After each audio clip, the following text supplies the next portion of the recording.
Now we shall study the age of revolution 1830 to 1848. In this paragraph explained that the idea of liberal nationalism ये लोग revolt करेंगे different place of Europe after 1815, क्योंकि बीना कांग्रेस के बाद जो settlement हुआ अब उससे क्या है लिबरल नेशनलिस्ट उसको दोबारा रिवोल्ट करेंगे, उसी पे डिस्कस किया गया है। A conservative regime had tried to consolidate their power. Liberalism and nationalism came to be increasingly associated with revolution in many regions of Europe, such as the Italian and German states, the provinces of Ottoman Empire, Ireland and Poland. Means after consolidate the power of liberal nationalist by conservative, again revolt in different places of Europe.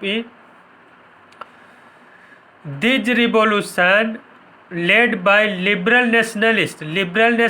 Who were liberal nationalists? We already studied about liberal. Means liberal nationalists belong to educated middle class elite. Elite मतलब होता है जो richer section है। among whom were professor, school teachers, clerk, members of commercial middle class. These are liberal nationalists and ये क्या करेंगे revolt. In this second paragraph especially discuss about French revolution या जुलाई revolution in 1830। हम लोग already जानते हैं कि 1815 में लुइस 18 ए बर्बन फैमिली जो रीस्टोर किया गया। अब उसी के अगेंस्ट में जो लिबरल मूवमेंट ऑफ 1830 यहाँ पे फिर क्या करेगा, मोनार्क को हटाया जाएगा। Charles second that time king of France, a Bourbon king who had been restored to power during conservative reaction after 1815, were now overthrown by liberal revolutionaries who installed a constitutional monarch with Louis Philippe at its head। देखिए जुलाई revolution question इसमें आएगा कि right short notes on July revolution of 1830। तो bourbon king जो restore हुआ था 1815 में overthrown किया गया by liberal revolutionary and France become again constitutional monarchy with head of Louis Philippe. Louis Philippe became King of France in 1830, and this is the statement of Metternich when France needs the rest of Europe catches cold। Means जो change France में हो रहा है और उसके कारण क्या हो रहा है, पूरा यूरोप में स्प्रेडिंग हो जा रहा है रिवोल्ट का। The July revolution means revolution of 1830 in France, also known as July Revolution, sparked as a uprising in Brussels which led to Belgium breaking away from the United Kingdom of the Netherlands। Means after the revolt of France in 1830, different parts of Europe also revolt। At event in this paragraph we especially discuss about Greek War of Independence। Greek was a part of Roman Empire. It had long history for which spreading three continent Europe, Asia and Africa। these had great history. तो we already discussed about Ottoman Empire. Ottoman Empire invaded Constantinople in 1453. After 1453, Greek became the part of Ottoman Empire. So Greek War of Independence. Question arise होगा कि write short notes on Greek War of Independence.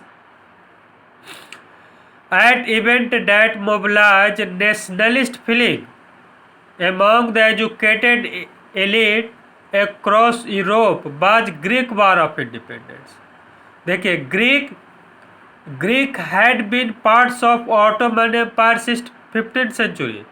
Means 1453 Ottoman empire जो एक मुस्लिम देश था, मुस्लिम देशों का समूह था, वो ग्रीस को जो कॉन्स्टेंटिनोपल था उसको अपने कब्जे में ले लिया था. The growth of revolutionary nationalism in Europe, a spark of the struggle for independence among the Greek, which began in 1821. और देखिए जो ये लोग क्या थे, क्रिश्चियन हैं और लोग में मतलब कह सकते हैं कि लोग में विरोध था किसके प्रति, जो मुस्लिम जो ऑटोमन एम्पायर के लोग हैं और ग्रीक को इंडिपेंडेंस बनाने के लिए 1821 में स्टार्ट हो गया. Nationalist in Greece got support from other Greek living in exile and also from many west European who had sympathy for ancient Greek culture. देखिए एंसेंट ग्रीक कल्चर, आप लोग जूलियस सीजर का नाम सुने होंगे, ऑगस्टस का नाम सुने होंगे. These are belong to Greek Roman empire. तो इसलिए यूरोप का एंशिएंट सिविलाइजेशन है, इसीलिए लोगों को क्या है, सिंपैथी है. So poets and artist lauded Greece as the cradle of European civilization and mobilized public opinion to support its struggle. A Muslim empire means जो एक मुस्लिम एम्पायर कंट्री है ऑटोमन एम्पायर, उससे स्ट्रगल करने के लिए जो लिखा है ना क्रैडल ऑफ यूरोप, मतलब क्या है, सिविलाइजेशन के रूप में जो सेंटर है कौन, Greece Roman empire. So English poet Lord Byron organised funds and later went to fight in the war where he died of fever in 1824.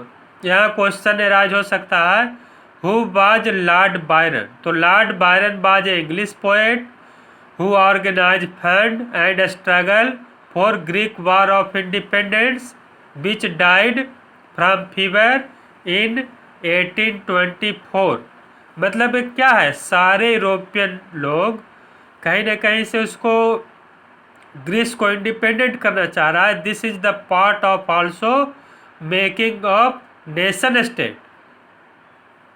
Finally the treaty of Constantinople of 1832 recognize Greece as an independent nation. देखिए Greece जो है 1832 में एक independent nation state बन गया through treaty of Constantinople.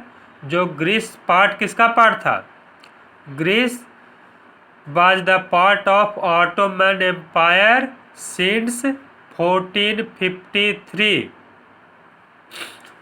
देखिए next topic is romantic imagination and national feeling. तो what is romantic, romantic means cultural movement, means movement through song, ballads, poem, drama, great ancient civilization, tradition. Means हम लोग क्या करेंगे direct. देखिए एक freedom fighter, अलग अलग है, इन लोग का व्यू अलग अलग है. जैसे कुछ लोग हैं कि डायरेक्ट क्या करेंगे बार, लेकिन ये लोग क्या हैं, ये अपने फीलिंग्स को क्रिएट करेंगे, नेशनलिज्म क्रिएट करेंगे किसके द्वारा? थ्रू राइटिंग और अपने पास्ट को दिखाएंगे कि हम पास्ट में बहुत डेवलप थे, हमारे पास क्या है। इसके लिए वो लोग कल्चरल मूवमेंट चलाएंगे।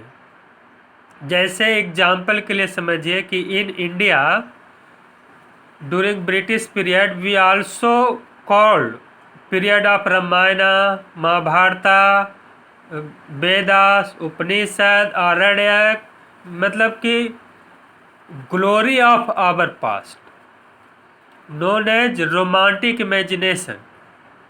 ये लिखा है ना कि through war and territorial expansion not came about only, मिस केवल बार से टेरिटोरियल एक्सपेंशन से ही डेवलपमेंट नहीं होता है नेशनलिज्म का, बल्कि किससे होता है? Culture played an important role in creating the idea of the nation, art and poetry, stories. देखिए लिखा है ना कि cultural movement creating the idea of nation through art, poetry, story, music help express nationalist feeling.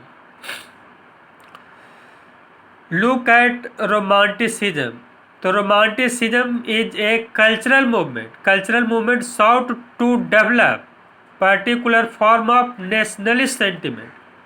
मतलब एक nationalist जो हम लोग के अंदर राष्ट्रवाद की भावना है उसको क्या करता है? उसको डेवलप करता है through romantic artist and poet generally criticize the glorification of reason and science. मतलब देखिए एक हो गया साइंस हो गया, तो साइंस को लोग क्या करते हैं? अपोज करते हैं, क्रिटिसाइज करते हैं। मतलब ये लोग का जो वे है, way of following for nationalism, वो अलग रास्ता है।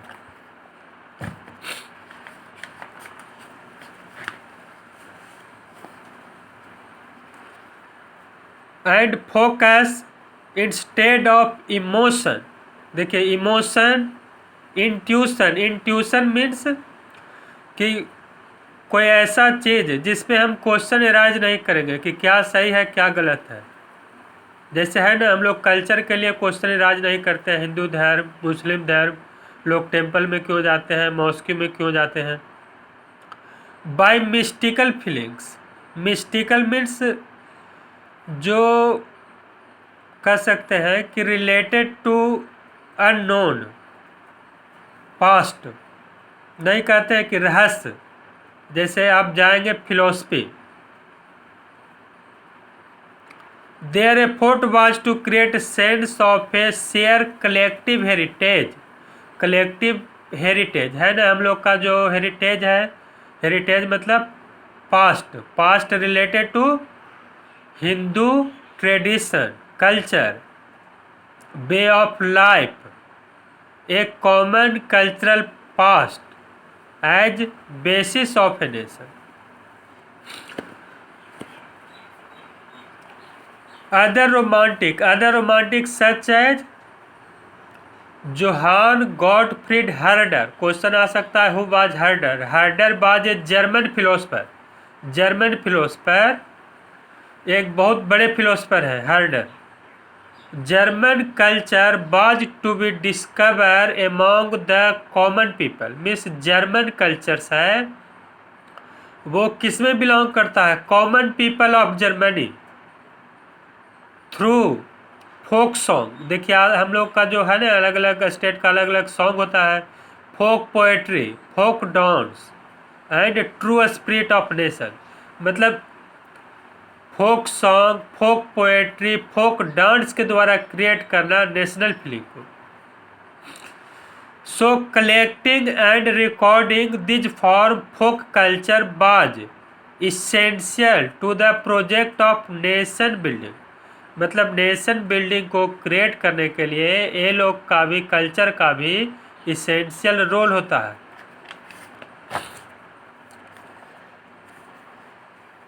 The emphasis of vernacular language. देखिए वर्नाकुलर एग्जाम्पल समझिए जैसे ब्रिटिश आया इंडिया में, इंग्लिश अप्लाई किया, तो उस समय क्या है, कॉर्नवालिस के द्वारा जब 1835 में अप्लाई हुआ तो बहुत सारे लोग उसको क्या किए, विरोध किए। तो मतलब लैंग्वेज के आधार पे विरोध करना। तो this is the example of romantic nationalist. And collection of local folk layer, लिखा है ना लोकल फोक लेयर को, उसको कलेक्शन करना। जैसे देखिए इसमें दिखाया गया है Grimm brothers folk tales and nation building. ये लोग क्या करते हैं, जो वहाँ से रिलेटेड जो पुराने पुराने स्टोरी है सबको कलेक्शन करके एक बुक फॉर्म करते हैं। क्यों?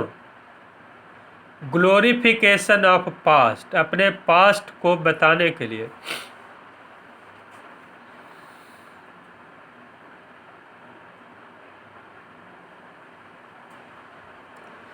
Carry modern nationalist message a large audience who were mostly illiterate, मतलब जो इलिटरेट है उन लोग को भी नेशनल फीलिंग क्रिएट होगा।